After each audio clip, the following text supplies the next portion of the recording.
traders, welcome to Charts and Coffee. Hope everyone is having a good Wednesday morning. We're off to an interesting start. There was a good bit of strength going into yesterday's close in terms of rallying off the lows. And today we are getting a gap up. And it gets me thinking about a few things we talk about in the mastery, which is downtrends are very different than uptrends. Yes, there might be trends on the surface, but they don't exhibit the same kind of behavior. The other thing too is understanding what internal market reasons for weakness might be as opposed to external reasons for market weakness. In other words, is the current weakness we're seeing, this 20% pullback, is that because there have been a string of earnings misses, Tesla aside, which, by the way, when I talk about earnings not really mattering, the idea of perception versus perspective, remember that earnings miss, and boy was it ever, actually is going to yield a gap up this morning on Tesla. So what we have here are outside reasons, external reasons, exogenous reasons for why the equity markets are down. And when that happens, it's the same thing. It's going to be news. It's going to be headlines. It's going to be updates on whatever that external reason was that could send markets higher. It's a lot easier to trade downtrends that are triggered by slower growth, by incremental data, whether that be concern about inflation or concern about employment. It's easier to trade when the Federal Reserve seems to be behind the ball on monetary policy. Those are all incremental, measurable things. News is not really measurable. It's something you react to. And that's exactly what we're seeing here today. So whether you're a bull or a bear, gaps are a reality for everybody. Right now, I've got a mixed book, right? I've got some positions that have benefited a lot from gold. In fact, I do want to mention yesterday with the sell-off, my trailing stop from the gold position that we had long, the April 25 expiring GLDs. So this is another thing I want to remind traders of. And if you have any questions, again, what symbol, what time frame, what question do you have? Please feel free to type it on in. The sooner the better. One of the things that we did with gold is we realized we have this monster trade. We bought these options for $435 at their peak. I think they were just below $2,200, and I ended up closing them out at $1,700 per contract. Because at some point, we're never going to get the top, right? If someone thought, oh my gosh, look at this high on the 20, what was that? The 25th, the 16th. Look at this high on the 16th. That must be the top. Or look at this high on the 11th. That must be the top. Rather than presuming the top, just kind of follow a winner higher with a safety net. And that's exactly what prices fell into yesterday, fell into my safety net. That safety net, a trailing stop, I like calling them tightened stops, whatever the verbiage. The idea is we're never going to pick the top. We're never going to pick the bottom. That's not even the job of trading. What we do is we look at the probability for follow through, remembering that right now, the reason for a lot of the trends and a lot of the reason for the movement is news, is actually the idea that in this case, there is some light at the end of the tunnel to this tariff narrative that has dominated since the beginning of this month. All right, so gold, I get tagged out. Now, I don't know that gold is done, but I will say it's probably towards the end of the continued movement to the upside in the way that it has been since, as you can see, the 9th of April. And any one of these narrower bodied candles that were moving within the typical price movement range that we took advantage of. So gold is one of those rare uptrending exceptions. Now, it's actually difficult to find trends right now, down or up. So one of the things that we're adapting to is, well, is it bullish chop or is it bearish chop? What is still the expected move? So in terms of whether we're going to follow through to the upside or downside. So here's another example. This is Walmart, straight from the book we have right now. So like I said, I have a mixed book of longs and shorts. We closed out GLD, and we still have two positions, two separate positions, one April 25, one May, 16. expiring. Actually, let me look here. Yeah. So we still have these are long positions, but not because there's an uptrend in Walmart, but because for the most part, this is far more bullish than bearish because of the color of those candles. Those are top tier candles. Those are green candles, suggesting not only bullish price action, but bullish participation. All right, so let me talk about what I'm going to have to deal with this morning. Look, we always got to be talking about both sides of trading, the winning and the losing. There is a good chance I have a long put position in IWM. And here I'm going to have a gap up. So when the market opens, I'm going to know that that option obviously is going to be lower than what I paid for it. But there's a threshold to tolerance for any trade. And that threshold means at what point is the trade wrong? Now, the trade may not be wrong up in here. Let's talk about it. It may not be wrong. I might have another resistance level I could look at. But for the purposes of my trade, the resistance that I was looking to see hold is this basically 1918, 1919 level on the Russell. And now that we're above it, the validity for the trade, right? The validity for the trade is no longer there. However, let me remind everybody, trading through gaps, everybody has to deal with them. Some people are going to be very, very happy because they're long, and some people are going to be very, very sad because they're short. But the probability for continuation, as you can see, not today, but since easily after I get 1, 2, 3, 4, 5 candles, the 27th of February, the probability has been, even when we get a couple yellow candles, has been for more downside. That's all I can play. I can play the probability, but when I am quote unquote wrong, it's because there's a threshold of account risk, of premium risk that was met, and I've got to close the trade. Now, most traders will add to a position like this. I cannot advocate strongly enough not to do that, because normally what it's going to do is I'll give you an example, the account risk on this trade. So the easiest way to think about it is in, say, a $10,000 account. I'm trading a much larger account. You might be trading a smaller account, somewhere in between, right? But let's use $10,000. My account risk on this trade is 2.5% to 3%. That's the variability I'm allowed. It might be 2.7, it could be 2.8, it could be 2.5, it could be 3.0, but it's got to be in that window of 2.5% to 3%. So imagine in a $10,000 account, that's what you set aside, you allocated for risk. Okay. Now, is it full 2.5% or 3% risk? No, that would be if I scaled into every single trigger for that trade. I scaled into 1. So my risk is actually, in this case, based on what I built out, a little less than 1%. So let's use 1%. Talking about 1% risk here. Now, the gap is certainly going to affect that. But is this option going to go to 0? No, I'm probably going to lose 40%. I'll just see what it looks like when we open. But I'm going to be probably beyond my risk tolerance, but I'm not going to be beyond my account risk. So there's risk to the option, there's risk to the account. I mention this because when things are going in our favor, it's really difficult to think about position sizing and risk management. When things aren't, this is the time the brain's open to figure out, okay, what am I doing right? What am I doing wrong? And so in this case, I don't think I did anything wrong. It just happens to be an exogenous reason in an overall weak market that, and I forgot what it is. There's going to be some 10 a.m. meeting or something about the tariffs. And so there's a lot of optimism.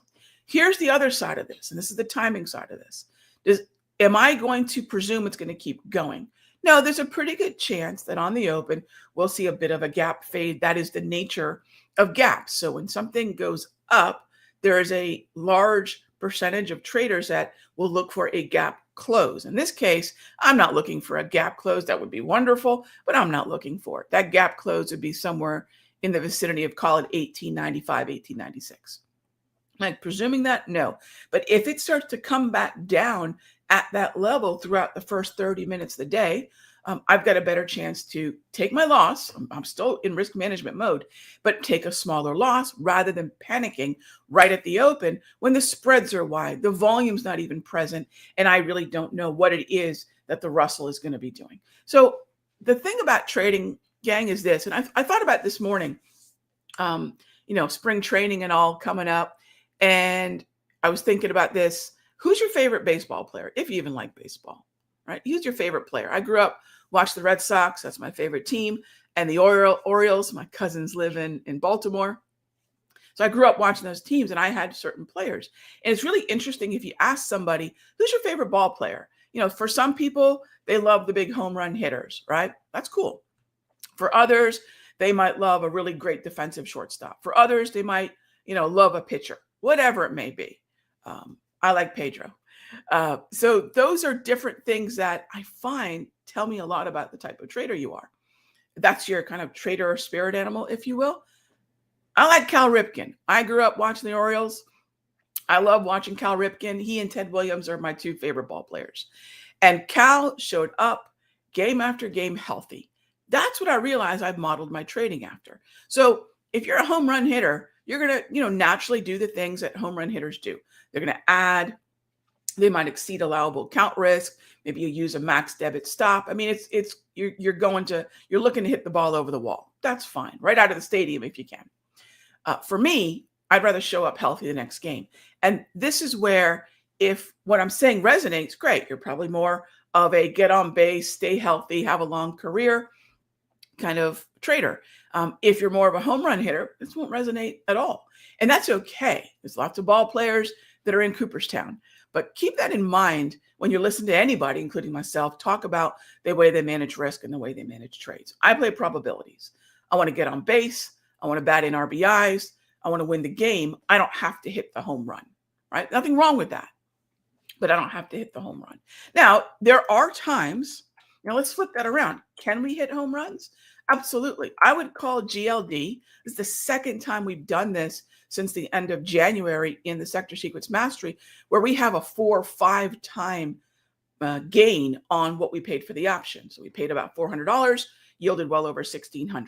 That's call it a grand slam, if you will. But that's not because I was trying to hit a grand slam.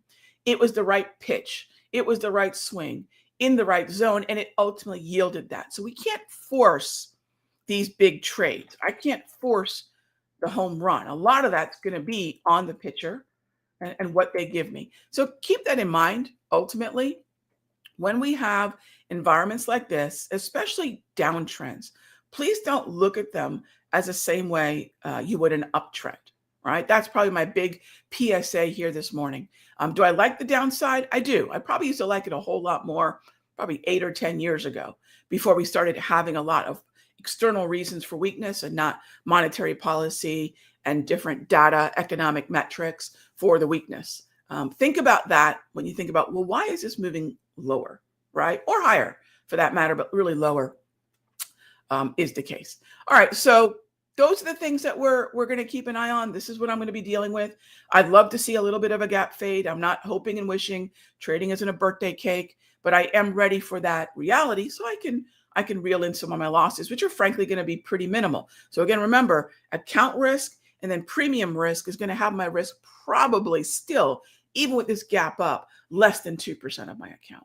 If you find that your position sizing is ever causing you angst, it's largely too big. And that's usually what traders do, because they're not thinking about probabilities. They're thinking about, well, how much can I make if I win? The traders that I've studied, the traders that mentored me, and the kind of way that I mentor traders comes from what could happen if I'm wrong. I put risk before reward. I put account growth in front of, home runs. And so if we think about consistent account growth, it means we're going to take losses, right? So then it comes back down to a really simple kind of way of thinking about it. Our trading should be better than a 50-50 coin toss. In other words, a win rate for a strategy should test, and I mean forward test, better than 50-50. Ideally, I won't even consider a strategy viable unless it tests for the better part of a year at over 60%. Doesn't have to be 80. That's not sustainable. 80% win rates are not sustainable. Actually, all that means is traders are adding and adding and adding, and as soon as it shows a small gain, they close the trade so they can keep that win rate looking inflated. Average size of loss, average gain. Even at a 60% win rate, if the average loss is greater than the average gain, you will lose money in the account, right? Know your numbers, crunch your numbers. I was just thinking about it this morning. One of my favorite books on football, and we talked about baseball, but one of my favorite books on football is a book called Crunching Numbers. And it's all about the math of putting a team together. This is actually even more interesting than the game, I will tell you, especially for you numbers geeks out there. And I'm an English major. And I'm telling you, it's really cool to look at the numbers behind the business of football. Well, we run a business, don't we? So think about crunching these numbers. I thought today would be a great reason to talk about that topic. All right. So what are my thoughts on gap up in weak volume? It's a red flag. Look, here's my red flag. Kanalski, I'll be frank, I'm not an O'Neilly. I know that a lot of folks are. I'm not really that type of trader. However, I think anything on weak volume, and we can go back to Dow, because quite frankly, volume conversations really started with the work of Charles Dow in the late 1800s, right? We all stand atop the shoulder of giants. And I agree, low participation is far less indicative of continuation. I completely agree. However, even before that, I would say this is still at best bearish chop, right? Because the overall movement is down. We're seeing a little bit of sign of life, but we're certainly not in an uptrend yet. So any kind of assumption that this is now a bull market, or we're going to climb out of it, this is the bottom. Hey, look, I've been talking about this is very likely the bottom since the 7th. Not because I'm calling a bottom, but it's a matter of looking at sort of this. Well, you can look at social media. That's one really interesting way of looking at it, but kind of peak fear, peak panic, even sort of over-exaggerated narratives getting played out in a very brief period of time. 20% pullbacks in the matter of less than a week is really unheard of. So talk about peak panic. Ultimately, I agree. This would be something where I would be at best on a daily time frame. Bearish to neutral. There might be bullish setups intraday, day trading, short-term swing, but on the daily, I'm with you all that. I'm with you on that. The low volume, if indeed that's what it is. If it is. Now, I'm not going to know the volume for this day until the day is done. Remember, volume from a time or date-based perspective is always a look back.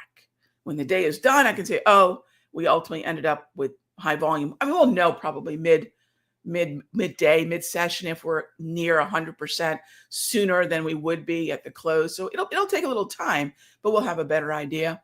Probably don't wait till absolutely the close, but at least a couple of hours.